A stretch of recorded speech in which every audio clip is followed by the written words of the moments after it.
Muito bem, sejam bem-vindos então a mais um Desnude. Boa noite, Kavinsky. Hoje a gente tem um convidado aí especial, né? Ó, eu acho que com esse convidado aqui, é, eu acho que nós já entrevistamos aqui provavelmente as duas maiores lideranças de dados existentes no Brasil. O Léo vai se sentir, mas é um fato isso aí, né? Imagina. Léo Narese, né? CEO da DP6. Ô, Léo, a DP6 provavelmente foi uma das pioneiras ali, né? Em relação à integração de dados. Putz, porque desde que eu era criança, né? Você não parece muito velho, mas desde que eu era criança, desde que eu era Quando marketólogo. eu também era criança, né? Comecei Pois isso muito é, cedo. a DP6 Muito bom. existe, né? Então, e eu acho É, que até hoje eu não lembro de um concorrente com as mesmas características e com, vamos chamar assim, as mesmas certificações e concessões para fazer a integração de tecnologias de dados, principalmente Google, Adobe, e Oracle e assim por diante, né? A uhum. DP6 está há quanto tempo no mercado já? Cara, fizemos 17 anos no finalzinho do ano passado. E é exatamente o que você falou. Na hora que a gente começou, a gente até começou com um leque meio amplo, sabe? Fazendo mídia de performance e marketing de performance, seja um pouco de tudo. Porque era assim que a gente sobrevivia no começo, né? A gente ia fazer um pouquinho de tudo. Mas logo que a gente conseguiu acertar aí os primeiros projetos de BI na época, né? Que não era nem Pô, Analytics, era Data agências de Analytics, Analytics. era Web É, Analytics.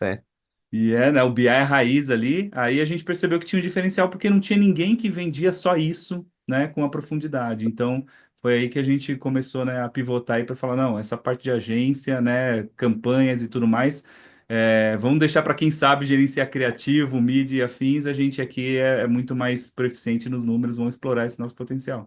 E aí Né, eu foi. lembro que o primeiro contato que eu tive, né, foi por Google Analytics, né? X, né? Eu sou do cara que era off, virou on por sobrevivência, né? Mas lá Uhum. atrás, pois é, 17 anos, estou com 25, eu falei, eu era muito criança, né? Então não tem problema. O primeiro contato que eu tive foi com o DP6 mesmo, tipo de, ó, vamos ensinar aqui, vamos fazer acontecer. Pois bem, ó, nós entrevistamos o Denis, da Just a Little Data, que Grande. foi da Uhum. Sunset, né? Ele deu uma aula aqui sobre data driven, sobre várias situações. Foi muito interessante. Mas Muito Léo legal. é professor, né? Léo é o cara hoje que ministra aí, né? Que coloca a formação de dados no mercado. Obrigado pelo convite e já vamos passar a bola para você com uma pergunta. Muito Legal. bem. Já faz um tempo que a gente. Acho que esse papo começou lá atrás, realmente, com o Denis, que eu, que eu venho conversando com o Kavinsky sobre a, a, a temática cookie, né? Ou cookieless. Inclusive contigo, nossa, eu acho que já fazem anos, né? A gente tem até uma piada, depois você conta. Mas vamos lá, só para a gente colocar quem tá escutando a gente aqui, né? A história do cookie, né? Todo mundo sabe, né? Um código script, coloca lá no browser, né? E a gente consegue fazer com esses tagueamentos, basicamente, a jornada. Ali a gente consegue monitorar, traquear, fazer remarketing, inúmeras situações, graças a esse cookie. Aí veio a Lei Geral de Proteção de Dados, né? Teve um top-down na Europa, e vamos acabar com esse negócio, né? O Safari, se eu não me engano, foi o primeiro browser a tomar essa iniciativa. A Meta também, né, teve uma pauta forte de Lei Geral de Proteção de Dados, agora tá voltando atrás com tudo, né? A gente pode até brincar no final do nosso bate-papo aqui, mas, verdade seja dita, para que nós tivéssemos o que a gente chama de cookieless, que é o fim dos cookies, onde as pessoas não seriam mais traqueadas, tagueadas, e a gente não tivesse a exposição de first party data, né, dado sensível, né, nas mãos de inúmeras entidades comerciais, essa expurgação de tagueamento deveria ocorrer dentro do Chrome, né? Uhum. Do Google, até pela própria amplitude do navegador. E essa brincadeira, essa discussão que já inclusive gerou criação de empresa, que gerou sandbox, que gerou, meu Deus, o que teve, acho que teve um ano só dedicado, 1 ou 2 anos só dedicado, o cookie vai acabar, a gente precisa organizar toda a estrutura dentro do nosso contexto de marketing, principalmente de mídia digital, né? Surgiram, por exemplo, iniciativas como Data Clean Room, IDMP, ACDP. Cara, olha, foi, na boa, foi uma mega bolha. E aí Uhum. vem um pouco a pauta da primeira pergunta, que já virou meio que uma tiração de sarro entre nós todos que trabalhamos com gestão de mídia digital programática e outras derivativas. Não vai, né? Parece que o cookieless é a volta dos que nunca foram. Nunca foi, né? Nós estamos Uhum. mais de meu, depois você me fala, nós estamos há muitos anos discutindo a história do cookie. É, a impressão que passa para mim, e eu acho que até o Kavinsky já trouxe uma vez esse tema de discussão aqui no podcast, é que não é rentável, né? No final das contas, todo mundo sai perdendo, o Google sai perdendo pra caceta, o lado do anunciante também sai, principalmente do ponto de vista de analytics, e tudo indica que o cookieless vai ser o cookie. Ou seja, é, existe uma situação aqui, pelo menos no nosso podcast, que é esse negócio não vai sair, esquece, a gente vai continuar, né, enxugando o gelo e a vida segue. Léo, minha pergunta para você, até para a gente iniciar esse bate-papo aqui um pouquinho mais nu e cru, você também acredita que essa história dos cookies acabou, it's over, ou você ainda vê uma luz no final do túnel aí, já que você está muito inserido dentro do back-office, seja em IAB, seja no Google, cara, você é o cara hoje que está muito mais imersivo nesse contexto até do que eu, que sou anunciante, do que o Kavinsky, que é líder de agência. Conta aí, o que que você acha? Vai ou não vai, ou esquece, isso não vai rolar? Olha, eu acho que ele já morreu, mas vou explicar um pouquinho por que dessa opinião polêmica aí. Aliás, Boa. obrigado pelo convite, Grave Kavinsky, porque isso aqui acho que é um ambiente legal para a gente falar dessas polêmicas e, né, já acompanho há algum tempo e estou adorando aqui poder participar. Obrigado pelo convite de novo. Mas vamos lá.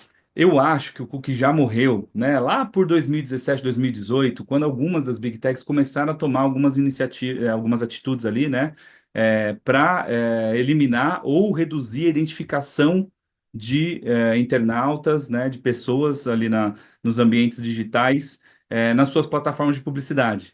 Né? Não é que ele reduziu assim o poder de identificar, mas reduziu o compartilhamento de algumas informações. Né? O DoubleClick em 2018, até 2018 compartilhava ID com qualquer DMP. E você fazia aqueles cruzamentos doidos, né? A base de dados da Mastercard com a base de dados de não sei quem, você comprava bases dentro das DMPs, né? E era uma festa gigantesca. Você instalava uma DMP na sua base e começava, né, a trocar informações ali e sabia quem passou vendo um vídeo do YouTube, quem passou aqui, quem passou ali. E isso, né, além de deixar alguns CMOs, algumas CMOs aí com uma perspectiva gigantesca, né, de fazer ações muito legais ali identificadas, também deixou muita gente assustada, né? E aí começaram essas restrições no caminho, né, da GDPR, né, e todas as regulamentações com algumas limitações ali. Então, eu acho que ali já começou a morte. Por quê? A partir dali a gente começou a precisar de outras tecnologias para conseguir fazer as identificações necessárias, né? Tanto porque a legislação já estava mais restrita, quanto as tecnologias estavam começando a ficar mais rigorosas no controle disso, e que é necessário, porque era uma festa da uva, né?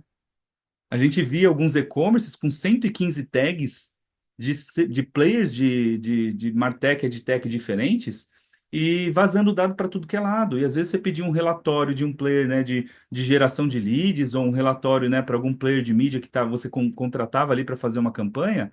E a maioria dos resultados ali parecia que tinha um overlap com outros, pareciam que eram fraudados ou pareciam, né? Ou seja, a gente estava num cenário ali de guerra, sabe? De dados vazando para tudo que é lado. E toda essa preocupação, ela gerou um efeito positivo que foi deixar a galera mais noiada. Mas deixou muito noiada, né? Porque foi um terror. Essa história dos fim dos cookies, né? Assombrou a gente pelos últimos 5 anos, parecendo que nada mais ia funcionar, né? Sendo que cada uma das empresas envolvidas estava desenvolvendo tecnologias alternativas para a identificação das pessoas, né? Hoje, se você for ver as ferramentas de EdTech e MarTech, a maioria delas não usa mais o cookie puro, usa local storage ou usa outros recursos de identificação dentro dos navegadores, né, e afins. Então, eu acho que ele já morreu, porque se a gente só usar cookie hoje, a gente não sustenta mais nenhuma edtech, né? A Falei, gente não Kavinsky, que ia se morrer. Falei, ia morrer. Morreu. O ele Kavinsky, já não sei. morreu porque Eu acho que já O estava Kavinsky tinha me morto. falado que ia morrer. ele não morreu da morte que a Eu, gente só- imaginava, né? Da eu morte concordo matada. com Ele morreu da morte morrida. Eu também achava que já estava morto, mas eu achava que tinha morrido agora, tá, Léo? Essa tua informação aí foi bem interessante, esse ponto de vista aí. Né? E Porque o Léo, Google você. Analytics, por exemplo, já usa local storage há algum tempo, então talvez nem precise mais do cookie tradicional. Algumas ainda usam um cookie outro como compatibilidade, né? Mas existem várias outras tecnologias construídas hoje que já permitem você hoje até viver sem cookie. Mesmo que você desative no seu browser, ainda assim algumas empresas conseguem te rastrear, né? E é por isso que o Google, eu acho que fez uma mudança de posicionamento de falar, não vou lutar contra a tecnologia aqui, né? Vou deixar o consumidor escolher o que tá dentro ali do navegador dele, né? Mas Acho diga que lá, nós Kavinsky. temos aqui acabar surgindo novas tecnologias para fazer isso, E né? surgiram? Minha pergunta já está um pouco aqui respondida, tá? Mas você, né, Uhum. por muito tempo foi do Tech Lab ali do IAB, né? E Uhum. acompanhou muita coisa vindo de fora também, as ações. E, né, eu lembro que quando nessa época, desde o início ali das histórias da deprecação dos cookies, né, que tinham várias iniciativas de diferentes lugares para fazer uma coisa que fosse senso comum. Isso ainda Uhum. existe? Existe alguma coisa que está sendo perseguida para que todos concordem e falem, não ter tipo, um cercadinho de cada um de um jeito, ou vai ser muito mais cada um faz da sua maneira, mas respeitando as regras? Hoje existem porque esses consórcios eles foram necessários para que algumas tecnologias avançassem, né? Então, por exemplo, as alternativas que surgiram, né, esse anúncio, ou com todo esse projeto de fim dos cookies, né, elas se bifurcaram em dois caminhos. Uma era preservar a segurança das tecnologias de identificação dos usuários. Porque uma das críticas era, olha, isso aí tá uma festa da uva, a gente não consegue controlar e tá vazando dado, a gente tá com, né, problemas de dados pessoais em tudo que é lugar, em tudo que é, né, base de dados aí por aí comercializada na Dark Web, né? E aí, esse foi uma das iniciativas, né, que culminou no UID, Universal ID 2.0, que foi capitaneado pela Trade Desk. Né? O caminho deles não era assim, vamos parar de identificar usuários. Né? Eles falaram, não, vamos continuar. E vão, aliás, usar um identificador mais forte. Vamos usar um e-mail, telefone, vamos usar identificadores mais fortes. Só que gerenciado por uma criptografia mais avançada e com entidades neutras que sejam os repositórios das chaves criptográficas, né? Cogitaram até o IAB ser o centralizador dessas chaves criptográficas, mas não era o papel do IAB, então eles, né, foram negociando para que acontecessem ou de outras maneiras com outros players. Então, hoje ainda existem essas iniciativas e existem essas opções descentralizadas, tá? Alguns 5 frameworks diferentes aí, o ID 2.0, o ID5, tá? Então existem maneiras de você compartilhar o mesmo identificador pessoa entre provedores de EdTech diferentes, né? Seja Nielsen, seja, né, provedores até mais tradicionais, Nielsen, né, com as ferramentas de mídia programática hoje e que conversem. Você pode usar uma LiveRamp com uma Nielsen e com uma Trade Desk e aqueles IDs vão ser trocados e vai ser teoricamente seguro trocar os IDs dos seus consumidores, das suas pessoas ali na sua base entre essas empresas. Então, existem essas alternativas, foram construídas em formato de consórcio ou open source, né? Que permitem aí uma certa gestão compartilhada, né? O lado que o Google foi, né? E Microsoft também foi um pouco para esse lado, mas né, acabou agora culminando nesse fim dos cookies, né? Foi um lado de reduzir a identificação, falar, não vou mais identificar, a gente vai ter que usar a inteligência artificial para descobrir quem é quem, né? Ou seja, foi um lado de realmente mudar o paradigma, né? E esse lado permitiu, acho que, muitas empresas olharem para a tecnologia de uma maneira diferente, o que foi legal, né? Porque imagina, falar, olha, eu não quero mais que deixem um cookie aqui, um identificador para saber quem eu sou, para saber tudo que eu naveguei aqui, não. Eu quero eu dizer que eu gosto de anúncio de esporte. Se eu tiver a fim de receber anúncio de esporte, vai ter que respeitar minha opinião, né? Aqui, minha opção aqui no meu computador. Isso é legal porque as empresas que quiserem fazer correlações entre pessoas que declararam que gostam de esporte, que gostam de automóveis, que gostam, né, de serviços financeiros, você pode criar sua segmentação a partir dessas informações, vamos dizer assim, mais anonimizadas, né? Então, recriou aí uma nova gama de empresas que começaram a utilizar a inteligência artificial para essas coisas, para, vamos dizer assim, reidentificar pessoas a partir de sinais mais fracos, né? Mas essas iniciativas, que foi justo a do Google, né, do Privacy Sandbox, que tinham várias dessas ações de não identificação, foram as que mais tiveram problemas para ganhar mercado, para ganhar adoção.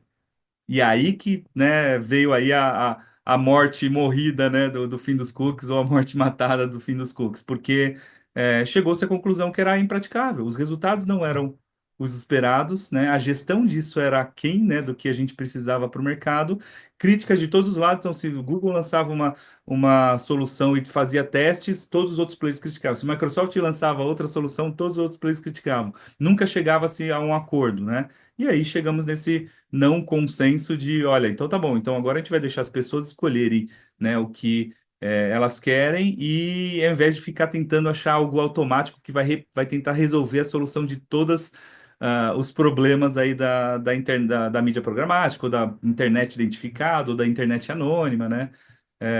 Então, a gente está hoje num cenário de que, né, em que essas tecnologias surgiram, existem alternativas, né? E existiu um trabalho em conjunto, ainda existe, tá? Tanto no Tech Lab do IAB, quanto né, nas rodas privadas aí, entre consórcios de empresa, mas elas estão um pouquinho diferentes, porque ao invés da gente tentar governar e controlar, elas começaram a se fragmentar um pouquinho de novo. Ô, Léo, eu ia puxar a pergunta de AI bem no finalzinho, mas já que você trouxe o tema, eu vou Uhum. já vou jogar a bola de ping-pong aqui para vocês dois, tanto para o Kavinsky aí, que é o especialista, e para você. O que que tem de verdade na história? Quando eu digo tem de verdade, assim, o que que tem realmente de concreto quando a gente coloca a inteligência artificial dentro do contexto de dados, e o que que tem de purpurina, de vendedor de fumaça aí, né? Porque a gente já teve vários programas aqui para falar de inteligência artificial, e não é que sejamos céticos, a gente simplesmente é muito verdadeiro, né? Tem muita bullshitagem, né? A gente está vendo agora toda essa rediscussão, inclusive de investimento, né? E assim por diante. Cara, quando você coloca dados na história, né? Minha visão é assim, que a galera não usa, né? Acho que nem as agências estão utilizando, com exceção do Kavinsky aqui, tá? Para não Uhum. generalizar muito. Mas, assim, cara, o que que é real mesmo em inteligência artificial? Ou é o machine learning? Tipo, porque às vezes o cara olha, ó, eu já vi muitas pessoas aqui, literalmente, olhar um processo automatizado, que é plotado em regras, e, né, regras definidas por um ser humano, e aí isso vira, né, tem uma alimentação, né, tipo um machine learning, e no final chama essa história de inteligência artificial. Eu falo, cara, isso aqui não é inteligência artificial, caceta, né? Isso aqui existe há Uhum. uma caralhada de anos, e você tá falando que é inteligência artificial. Então eu ia passar a bola para vocês dois, assim, dados, né? E aí, é mesmo? É uma bullshit, ou tem, bem, bullshitagem tem, porque vai ter um monte de gente querendo expor isso no LinkedIn, né? Para colocar cargo bonito. Isso é real, mas nu e cru aqui, né? O que que é bullshit? Tem mesmo? Se tem, me fala uma aí. Tipo, isso rola, é muito foda. Ou você acha que tá incipiente? Tudo. A pergunta é pros dois, tá? Tanto pro Kavinsky quanto pro Léo aí. Pode começar, Léo, que você é o Legal. nosso convidado, depois o Kavinsky vai na Eu sequência ia aí. falar, para Léo começar, pelo amor de Deus. É, Tá bom. Cara, tem uma camada de espuma gigantesca nisso, né? Que imagino. né? Então, quando a gente fala de dados, aliás, dados foi acho que uma das áreas que mais demorou para acordar em relação a isso, né? Porque a gente estava tão acostumado já com machine learning, data science, algumas dessas, que quando começou a vir isso, a gente começou a achar, né? Mas espera aí, isso a gente já tem há algum tempo, né? Se for para fazer essa automação, a gente já tem, né? Então ficou essa sensação de que talvez a gente nem precisasse nem fosse usar IA, né? Lógico que está evoluindo, né? Só que tem alguns pontos que ainda são espuma, né? A gente não vai conseguir ainda trocar, né? Um agente, um cargo, uma análise específica por uma inteligência artificial geral, né? Ou dessas que a gente está chamando de AGI ou genérica, que vai conseguir fazer tudo do começo ao fim e te dar todas as respostas que você quer. existem algumas boas automações que a gente já consegue fazer, né? Ah, eu preciso compilar esses dados aqui de uma maneira que antes eu ia precisar, né, fazer, né, 15 tarefas aqui, 15 atividades, eu consigo fazer em minutos, né? Quem já tentou aí, brincou um pouquinho com planilhas, tem um poder ali, né? Um poder ali de descobrir, de ser um pouco mais resiliente. A gente já trabalhou muito com automação de dados e é isso que você falou, Greif. A gente precisava criar muitas regras. Para fazer um pipeline de dados, a gente precisava fazer muitas regras, né? Do tipo, olha, isso aqui tem que ser nesse formato, para esse lado, se não vier para cá, o dado não sai ali. Quando você coloca uma dessas inteligências artificiais, né, um pouco mais amplas, como, né, ChatGPT, né, que é mais baseada em linguagem e que hoje já tem, né, modelos ali mais de raciocínio analítico, você consegue deixar ele um pouquinho mais preparado para a vida real. Sabe aquela história de, olha, adapte para o meu formato e sugira alterações caso você encontre um cenário esquisito. Se você encontrar um CPF escrito com um formato esquisito, né, trate ele. Antes, para isso acontecer, a gente precisava criar todas as expressões regulares possíveis e Pô, todas as adaptações para aquilo regex pra acontecer. caramba, idas e É, voltas. então, para automação, a inteligência artificial, ela consegue se virar. Ela vai conseguir se virar sozinha? Não, né? A gente precisa do que a gente chama do human in the loop, ou seja, o humano no loop, mas algumas pessoas, né, algumas lideranças já estão falando que talvez a gente precise do contrário, não do human in the loop, mas da AI in the loop. Eu preciso de um ser humano tomando conta e a IA assistindo. A IA dando sugestão, né? Agora, se a gente tiver a IA tomando conta de alguns processos, a gente precisa do humano para validar, porque ele pode fazer muita besteira, né? Por mais que a gente reduza, por mais que a gente faça pipelines de enriquecimento de modelos, de fine tuning e tudo mais, a gente ainda precisa colocar o ser humano na história, né? Então, tem uma espuma muito grande de, olha, eu vou usar uma bala de canhão para atingir uma mosca, né? Porque às vezes a gente faz alguns casos de usos em dados que é tipo, ah, legal, vou usar aqui meu chat GPT para processar minha planilha e, cara, ele me fez em 5 minutos, legal. Agora você precisa fazer isso todos os dias por um mês. O quanto isso vai custar para você usar a API do chat GPT para processar essa planilha de 500 linhas? Não vale a pena. Você poderia ter feito aquele pipeline lá antigo e automatizado, e aquilo ia te custar centavos, né? Esse é o real significado de usar né, uma bala de canhão para atingir uma mosca, porque como experimento é legal, só alguns casos, mas como escala não bate. É por isso que agora, né, eu acho que a gente está chegando nesse novo momento de o que a gente tinha que experimentar, a gente já está experimentando, a gente tem outros potenciais, mas agora a gente tem que pensar se a inteligência artificial é o que a gente deveria usar para esse caso mesmo, sabe? Tem coisa que não precisa. Tem coisa que a gente não precisa realmente de um avião, a gente precisa ir até a esquina, né? Avião É, tem caído muito avião, inclusive, né? Não vamos fazer essa. Kavinsky né? aí. Vamos lá, eu concordo com o Léo. Eu gostei muito desse ponto do ter o humano no meio, porque do que eu tenho visto, ele serve para tudo, Léo, para todas as categorias de negócio. Então, assim, cara, é um criativo, precisa ter o humano no meio, cara. Você não consegue subir uma peça e rodar algo, né, uma imagem, um Uhum, vídeo, seja lá o que for, sem ter um especialista junto ali, porque não é qualquer humano também, é um especialista, né? No caso de dados, é é, alguém que entende de dados, né? Porque se você está avaliando que ele cuspiu ali de uma planilha, um output, né? Você tem que entender se ele estava certo ou errado se você for avaliar isso. Então, isso eu tenho visto bastante aí na IA. Eu acho que ela, nesse momento, pelo menos, né, como ela está, ela não é ainda tudo aquilo. Eu acho que AGI aí que você também comentou é um negócio que vai demorar muito, cara. Eu acho que a gente não vai ver isso em vida, não, é, tá? Mas posso estar enganado, né? Tem muita gente que acredita o contrário. Tudo bem, vamos embora. É, o que eu queria dizer aqui da análise de dados, tá? Acho que vai muito em linha com o que o Léo falou. No entanto, eu acho que tem uma coisa emergente aí importante, que é a democratização dos dados. É as pessoas poderem conversar com os dados de uma maneira que seja aí, né? Tem que carregar essa coisa que o Léo falou, porque nem tudo é IA generativa. Eu acho que a IA generativa não é o que vai resolver isso. A IA generativa vai resolver a interface com o usuário, mas você tem que ter um outro programa para trazer o resultado de dados é. junto desse diálogo, daí poder fazer essa conversa. Isso eu acho que vai ser muito bacana, vai ser transformador, né? Porque nem todo mundo precisa ser especialista de dados, mas às vezes precisa de uma informação ou outra, né? Ou está fazendo alguma avaliação. Isso pode ser muito útil.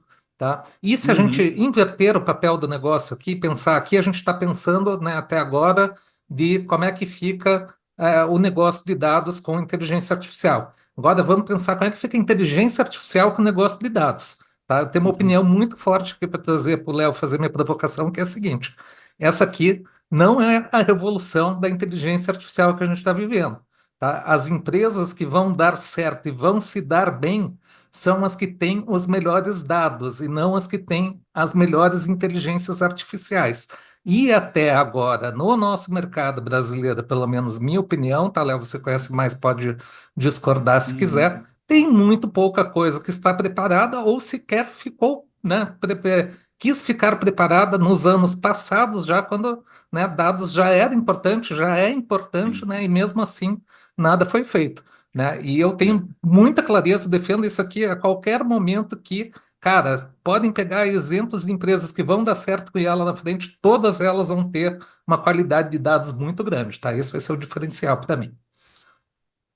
Eu concordo em gênero, número e grau, Kavinsky, porque olha só, se aqueles dados que a gente precisa para ativar as campanhas, né, estiverem organizados, por exemplo, né, a gente faz uma estratégia automatizada, um bidding, né? Quem consegue fazer hoje um bidding por LTV, por valor de cliente? Essas empresas que hoje conseguem tanto calcular o valor de cliente e já bidar a mídia por isso, são as empresas que estão com os dados no lugar certo e que vão poder explorar um potencial maior da IA, com certeza. Aquelas que ainda têm a base de clientes num fornecedor, a base de mídia em outro, né? A retenção de clientes está lá em CRM num outro sistema, e ainda não utilizaram esse potencial, realmente, né? Vão ficar para trás. E E é, a e, IA e é é a isso. mesma para todo mundo, né? O É mesmo modelo para é o todo mesmo, mundo. você não vai desenvolver teu próprio modelo, então só pode ser os dados que vai fazer a diferença, né? Exatamente, até porque da noite pro dia pode surgir um modelo de outro país, né? Como surgiu o caso do DeepSeek aí, que vai quebrar a banca e falar, nosso modelo é melhor e tudo mais. Mas, cara, se o modelo tiver só uma inteligência de linguagem genérica, né? Ou de qualidade de raciocínio crítico, é só um cérebro melhor. Mas o input vai fazer diferente e o seu dado como input vai fazer a diferença, né? Se você tiver um dado, aliás, melhor organizado e de melhor qualidade que o seu concorrente, você vai ter uma estratégia um pouquinho melhor para ser suficiente para você chegar lá na frente, né? Isso com toda certeza. Então, algo que a gente acredita muito na DP6 aqui é que aquele discurso de você precisa colocar seus dados em ordem para essa estratégia de marketing guiada por dados, é a mesma coisa para IA, né? Para você estar preparado para colocar IA em escala, você vai precisar dos seus dados organizados. Não acho que ela vai fazer mágica. Ela vai ajudar, igual eu falei ali, né?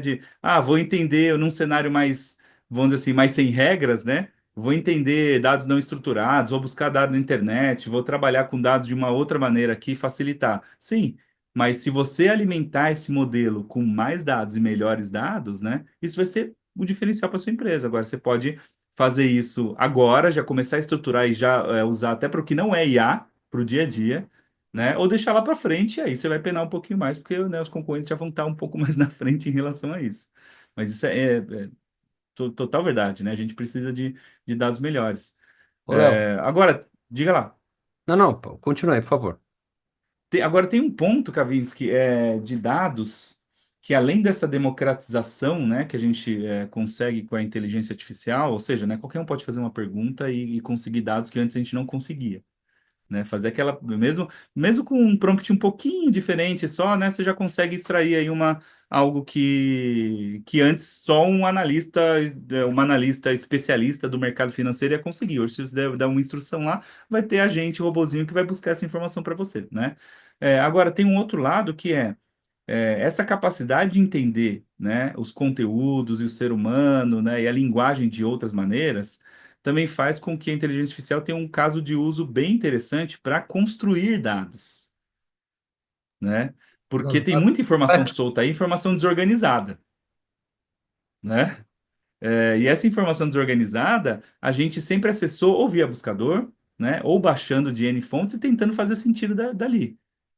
Só que hoje a gente tem a chance com a inteligência artificial de compilar dados que a gente não conseguia antes, né? Saber o que as pessoas estão pensando, compilar tudo que é imagem que as pessoas estão publicando e usar aquilo como verdade e não o que as pessoas estão declarando numa pesquisa, por exemplo, né? Porque às vezes o que a pessoa posta vale muito mais do que o que ela diz que ela gosta, né? E aí, tanto isso para compilar dados, né? Para gerar informação competitiva, quanto para dados sintéticos, como você falou. né? Porque a gente pode usar isso num patamar muito diferente. Aí já chega ainda num grau que o Grave vai falar, né? Que olha, mas isso aí não é realidade ainda, né? E realmente, né? Isso é muito pouco explorado. Isso assim, não tem nada explorado. Mas é legal porque já tem gente começando a ver essa curva ali na frente, Grave. Tem gente falando ali, olha, isso aí não tá direito, não, vamos fazer direito, né? Não, então eu queria aproveitar o ensejo para até puxar aqui a nossa última pergunta, que tem correlação aí com essa historinha que vocês estavam desenvolvendo, porque, cara, há 5 anos atrás, nós estávamos falando de inúmeras tecnologias, né? Vou citar algumas delas aqui: DMP, Data Clean Room, CDP, né? Uma pancada de coisa que custa grana, não só custa dinheiro, como exige da empresa uma mega infraestrutura e mão de obra qualificada para fazer a gestão dessas tecnologias, né? Você mesmo iniciou nosso papo aqui falando um pouco de Martechs, EdTechs, e, putz, em inúmeras conversas, né? A gente até falou do negócio do Denis aqui, né? O papo do Denis foi um pouco esse. Cara, ninguém conseguiu até hoje ter, óbvio, deve ter alguns cases mínimos ali de qualidade, mas né, o grande mainstream, ninguém hoje conseguiu ter uma tratativa de dados conectadas diretamente à mídia com essas tecnologias. E aí veio a história do cookieless, que não é mais cookieless, não vai ser mais. Aí vem a história de inteligência artificial.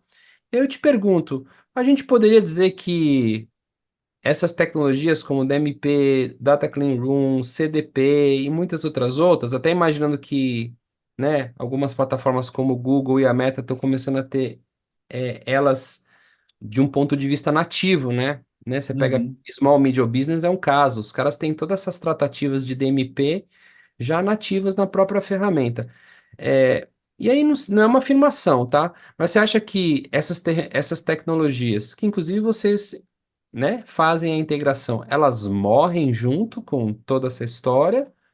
Ou a gente tem uma exponencialidade, uma coisa um pouco mais affordable, usando uma palavra bonita aqui, né? Mais acessível. Cara, e essas tecnologias todas que a gente ficou conversando, o que que vai acontecer com elas aí no final das contas? começa lá, Kavinsky. Eu estava no mudo aqui, o meu papo era sobre Então tá bom. Então, minha então vamos opinião, mas lá. vai fundo aí lá. Então tá bom. Cara, infraestrutura de stack de Martech, né? É algo que a gente passou os últimos anos gastando muito dinheiro, Muito. né? Muito, muito, muito dinheiro. E a maioria das vezes a gente não soube aproveitar. Até hoje. Tem algumas plataformas, tá? Que depois de uns 5 anos, a gente fazendo estratégia, desenhando, pensando, né? A gente recebia o seguinte feedback, né, da área de vendas da plataforma, falando assim: olha, a gente vendeu, né, todas essas plataformas aqui durante esses anos, e agora a gente está precisando de uma ajuda, porque tais clientes estão reclamando que não estão usando, que não está gerando ROI, né? Eu falei, por Hum. que será? Porque, tipo, porque realmente esqueceu que não era só vender a plataforma, né? Esqueceu que tinha que contratar gente, que tinha que organizar os dados, né? Que aquela estratégia de marketing tinha que fazer sentido para o que você estava desenhando na plataforma, né? Senão uma coisa não puxa a outra. E a gente sabe, né, que às vezes a decisão vem top-down, ou top-down da gestão, ou top-down de uma estrutura global, por exemplo, né, para empresas que são multinacionais. E todo mundo passa por isso, né? Só que a gente precisa agora virar essa chavinha, porque senão a gente vai passar pelas mesmas coisas e com ferramentas até mais caras, né? Porque vocês estão vendo que todos os recursos que tem IA no final custa 10 vezes mais, né? A continha ali do IA, do chat, do operador, do agente, hoje em dia, meu, centenas de dólares para um usuário final, né? De uma tecnologia dessa é muito caro, né? Parece que dobra todos os custos nossos das plataformas de colaboração, de MarTech, de tudo, porque realmente consome muito recurso. Só que se a gente não usar, vai ser desperdício de novo, né? Então a gente precisa olhar para isso e primeiro investir mais em pessoas, sabe? E é muito difícil porque essa cultura não é tão simples, né? A gente precisa às vezes tirar algumas amarras do nosso dia a dia. tá? E amarras que a gente passa em todos os lugares, né? Na minha equipe mesmo, tá? Na minha própria estrutura, a gente já passou por situações dessa, né? Em que a gente está ali num projeto e aí está com o desafio de uma nova tecnologia. E aí a liderança do projeto olha e fala assim, mas contrata uma pessoa que sabe essa tecnologia. Eu falei, tá, mas eu não preciso contratar uma pessoa que sabe uma tecnologia, eu preciso contratar uma pessoa que tem um potencial e uma tecnologia nova que surge amanhã, eu vou ensinar e a pessoa vai aprender e a gente vai formar novas pessoas a partir daí, né? Esse sempre foi a nossa filosofia.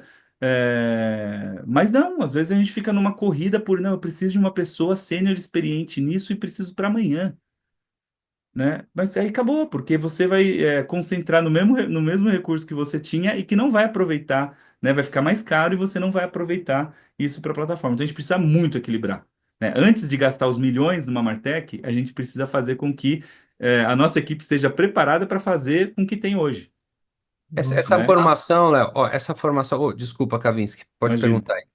Não sei, não entendi se você está recomendando não usar a plataforma, usar a plataforma ou só usar a plataforma se você for obrigado pelo global. Não, eu estou recomendando a gente investir mais em pessoas do que em plataforma. Né? Entendi. Porque as pessoas, se a gente colocar as pessoas como uma ferramenta mediana, né? Pessoas inteligentes, pessoas Uhum. preparadas, pessoas treinadas ou com potencial, né? Pode ser a pior ferramenta, a gente vai tirar um bom proveito, entendeu? E na hora que chegar no limite, a gente contrata uma mega ferramenta para as pessoas e elas vão aproveitar muito. Então, se a gente tiver, por exemplo, né, uma limitação dessas, ou uma obrigatoriedade dessas, né, de contratar pelo global, ou de, né, vir um top-down, a gente tem que tomar outras atitudes. Não é só falar, então tá bom, então agora é o global e a gente tem... Não, agora a gente tem que formar uma equipe pronta para aquilo, sabe? Uhum. Às vezes a gente tem que tirar dinheiro de outras áreas, sabe? Tem que tirar dinheiro, às vezes, da mídia, sabe? Para formar pessoas para estar pronta para fazer aquela mídia melhor. É um efeito multiplicativo que alguns investimentos não têm, né? O efeito de multiplicativo do conhecimento das pessoas é algo que realmente gera o ROI ali, né? Do uso dessas plataformas ou da otimização do seu investimento em comunicação e marketing, né? Então, Mas minha isso é bem recomendação difícil, é... né? é, É bem é. difícil isso aí, porque ainda, né? Ainda. Uhum. Grande parte das lideranças que são CMOs, né? Olha, eu dando o tiro no meu pé aqui, mas vamos lá. Ainda grande parte das lideranças que são CMOs e diretores de marketing é, possuem um viés muito forte ainda na história do branding, da mídia mais tradicional, etc. Essa galera toda que está no mercado, eu caí no digital, não foi nem porque eu queria, mas foi, de novo, eu sempre brinco, né? Foi uma questão de sobrevivência, né? Tiraram, numa época da minha vida, a mídia offline, eu tive que aprender digital e aí mergulhei, né? Eu não sabia que isso, no final, ia virar o contexto em si, né? O protagonista da história. Mas, primeiro, uma grande parte das lideranças que estão ainda aí são muito arcaicas, pensando em branding, ações mais tradicionais ali, até de cartilhas acadêmicas. E do ponto de vista acadêmico, cara, nenhuma universidade ensina como mexer essas ferramentas. Então, toda a educação existente hoje dessas Martechs e EdTechs estão nas mãos, por exemplo, de integradores como você, DP6, claramente dos players de mídia, às vezes até da própria agência e, por que não, né, da galera que fuça, né? A própria ferramenta, a própria marca que tem a detenção de propriedade da ferramenta provê esses tipos de curso, né? E depois é você ficar mergulhando, né?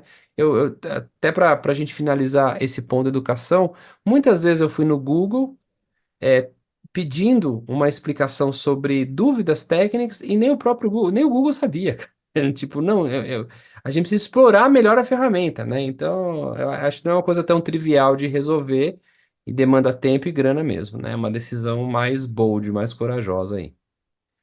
E é por isso, Grave, que eu acho que essas iniciativas de ter uma tecnologia fornecida pelo próprio player, por exemplo, né, para SMB e tudo mais que a gente está vendo, são iniciativas boas, né? Foi assim que começou o Google Analytics no fim da história, entendeu?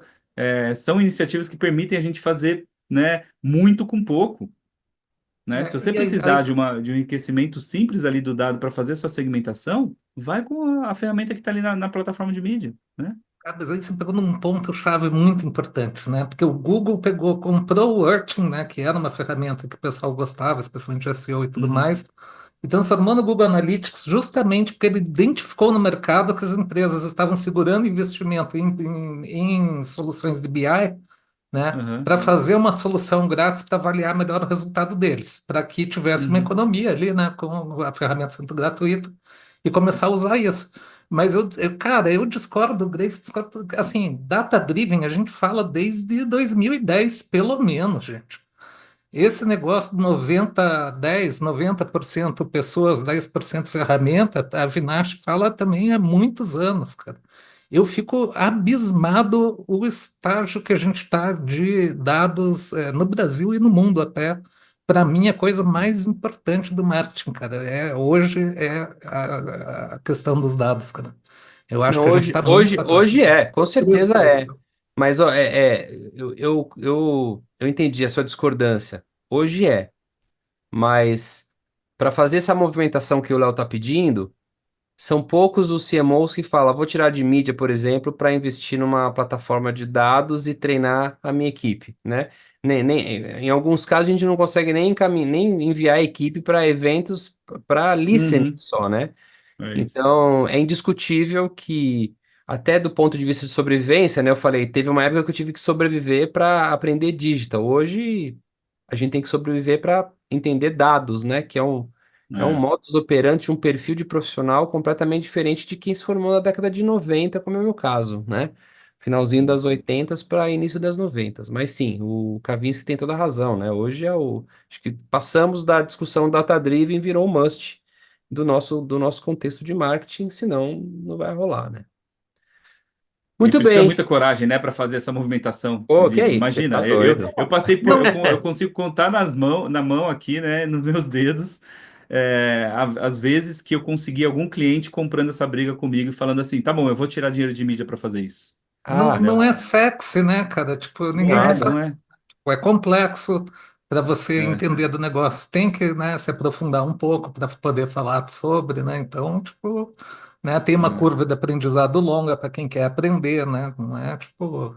Eu exatamente. acho que vale a pena porque eu tô dentro né, tô enviesado por isso, porque eu tô dentro e tô vendo isso acontecer.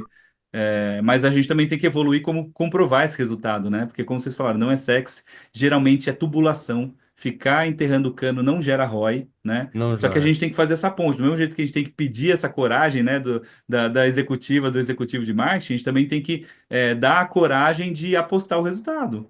E falar, não, olha, tô fazendo isso aqui porque eu acredito que o seu ROI vai duplicar por causa disso, por causa daquilo, né? E a gente tem que ter os mecanismos para isso, né? Então precisamos nos juntar aí para chegar nessa coragem conjunta, tá? Ô, Boa. Léo, para finalizar aqui, foi uma masterclass, hein, Kavinsky? Nossa Senhora, Bom, muito então, bom. Onde a galera te encontra? Eu sei que, bem, é só entrar no site da DP6, né? Vai encontrar LinkedIn, né? Leonardo Naresi. Se eu não me engano, Léo você tem. Nares, Não, Léo Nares Nares. no LinkedIn, Léo É, Nares no Instagram. O Instagram da DP6 a gente tem postado muita novidade lá também, então pode procurar DP6 no LinkedIn. O Instagram da DP6 é Somos DP6, tudo junto.